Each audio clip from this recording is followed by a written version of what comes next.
What about the theory that these retaliatory tariffs are part of a Nixonian grand strategy, like dropping the gold standard was to solve America's debt problem by forcing down treasury yields and weakening the dollar?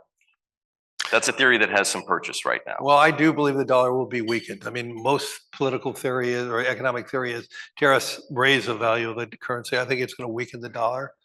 Um, and Look, the one thing I would say with certain, the economy is weakening as we speak, and so the need for the administration to focus on these pro-growth agendas, which was much of what the president campaigned on, we have to get that going. Whatever it's the tax cut, we need to be deregulating, we need to be streamlining permitting, exactly all the things I've been writing about, where we need to get the private capital, private markets to start investing in the United States.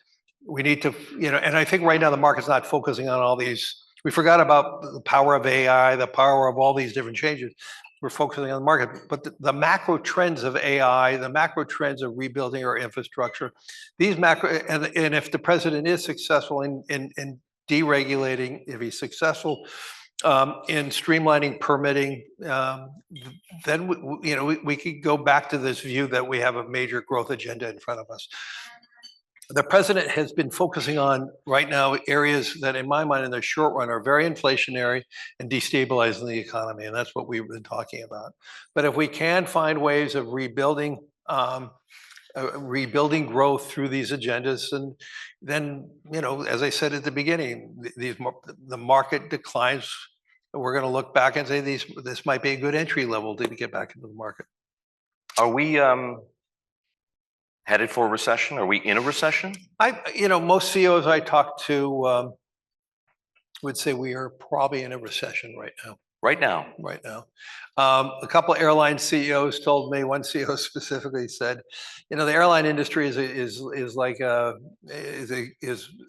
proverbial bird in a coal mine, canary in the coal mine, and I was told that the canary is sick already. If you look at what's going on in air traffic and how people are changing, and how so many people who, like Canadians, who are not coming to the United States, we're seeing in various different sectors a real downturn.